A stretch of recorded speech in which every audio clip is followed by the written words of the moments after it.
Сәлем достар, видео түсірмегелі көп болды. Ең біріншіден, ал бүгін жаңа видео Канададағы Онтарио провинциясындағы парктер туралы. Ең біріншіден, кіреберісте мынандай кішкентай КПП, біздіңше ағылшынша гейтхаус. Осы жерге келер алдында біріншіден тіркелесің, және әртүрлі кэмпграунд орындар, түнейтін палатка қоятын кэмпграундтар бар, және күнде бір күндік қолданыстар бар. Қазір көрсетемін. Кеттік. Ең біріншіден осындай кэмпграундтардағы ұнайтыны маған мынандай дампинг стейшн дейді. Бұл жерге әлгі трейлерлермен, RV-лермен саяхаттайтын адамдар өздерінің кәрізін, ішіндегі кірсуді, жиналған кірсуді төгетін кәріз арнайы. Көбінесе тегін, әйтеуір мен көрген жерлердің бәрінде тегін болды. Сондықтан тазалыққа ең бірінші қадам осыдан басталу керек сияқты. Жалпы өзінің бұрылатын жері өте кең, ыңғайлы, өткен трейлерлер үлкен болады кейбіреулері. Ал мына жерде таза су станциясы құю қалады өздері. Бар ма екен? Қосылмаған ба?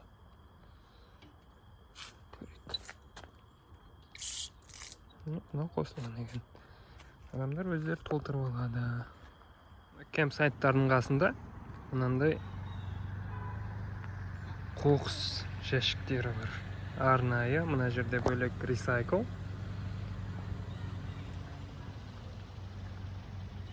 Бөтелкелер, пластик, қағаз, шыны, мынаған енді қоқыстар. Жалпы менің ойымша бұндай кэмпграундтар отбасылық демалысты ойлап, отбасылық демалысқа арнап жасалған деп ойлаймын. Өйткені қарасаңыздар, ар жағында балалар алаңы бар, жағажайда орналасқан, немесе осындай жақсы керемет ормандардың қасында. Жалпы Солтүстік Америкада ормандар көп қой.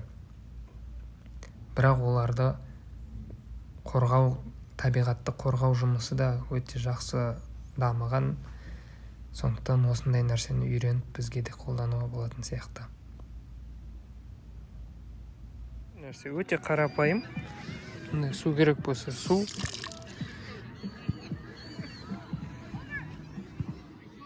Мынандай дәретханалар да бар. Сырты да, іші де тап-таза.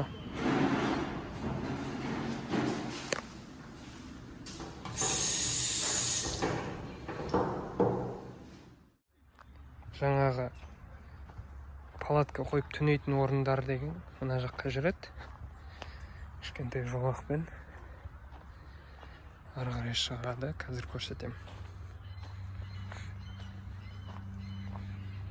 Мынандай бөлек-бөлек кішкентай жолдардың арасында әрқайсысы бөлек-бөлек кэмпграунд дейді. Сонда жасап қойған. Мысалы, отын сататын жер, музей, визит-центр, ресторан дейді. Осының барлығы бар. Мынау бағана айтқан кэмпсайттар. Әрқайсында әрбір сан, әрбір нүкте осындай бір орын. Бір орында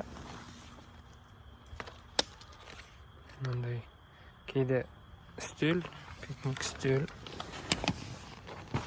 және осындай ошақ орын жасап қояды. Сосын мындай көкпен көрсеткен бағана колонкалар су ағады. Кэмпсайттардың қасында тағы да колонка бар, су бар. Мына жақта душ туалеті. Мынандай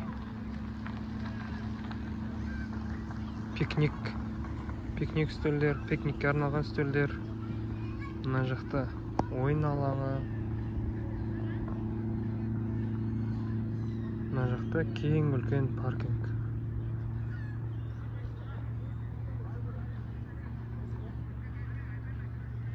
Мынандай дүкен парктің жанында.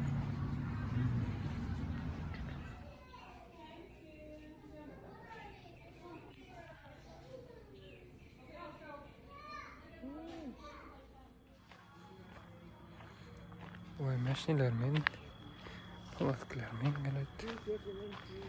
Міндетті түрде мынандай қоқыс жинау орындарына орналасқан, жәшіктері қойылған.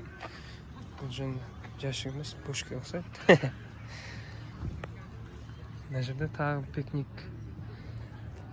шатырдың астында пикник үстелін қойып қойған. Және үлкендеу қоқыс жәшігі бар. Бұдан бөлек қазір көрсетем тағы. Мынандай екі қап отын, біреу майда, біреу ірілеу. Сатып аласың осы жерде. Енді өзіңдікін алып келуге болады, қаладан немесе басқа жерден сатып алып келуге болады, бірақ осындағы кішкентай дүкендердің осы мемлекет болса да өздерінің бір ақша табуының жолы, сондықтан осы жерден үнемі бір қап отын алып от жағып жүреміз. Жоқ дегенде бір екі қап.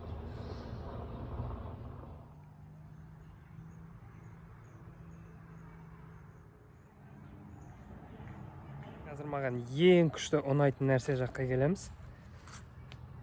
Мынандай арнайы су жағалауында, көбінесе судың жағалауында, көлде, мынандай кішкене өзендерде осындай су көліктеріне арналған арнайы орын бар.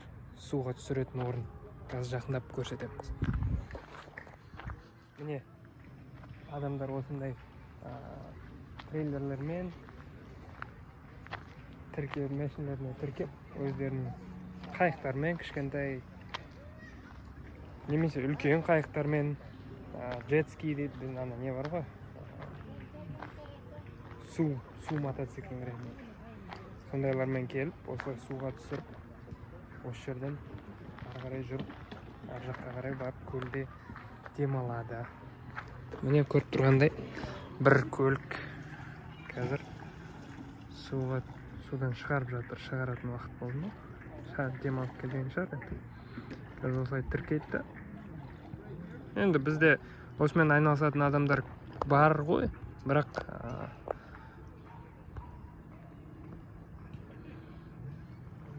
бұл жақтағыдай көп емес. Сондықтан маған өзіме қызық. Көріп тұрғандай.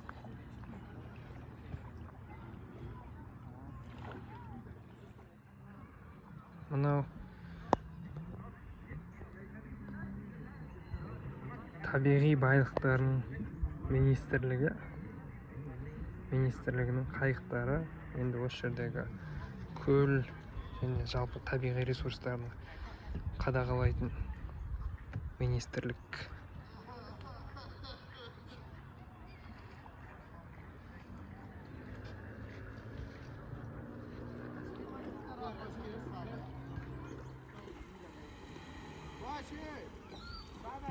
Pasei, Dima.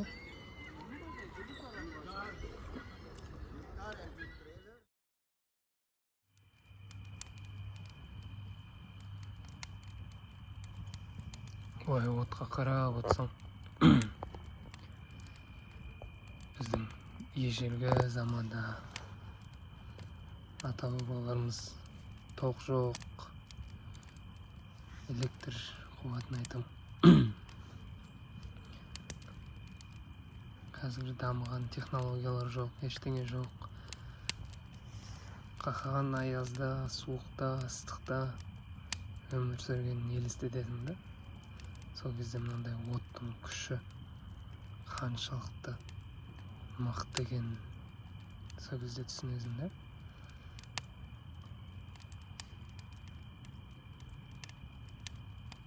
Сол кезде ойларым адамдардың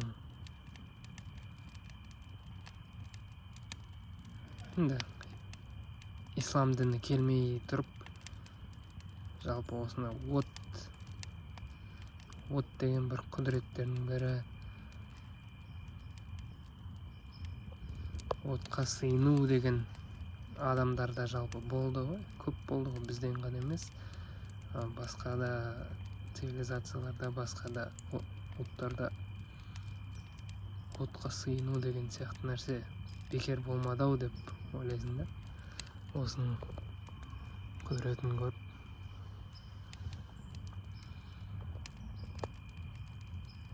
Адамдар сөйтіп ойлаған шығар.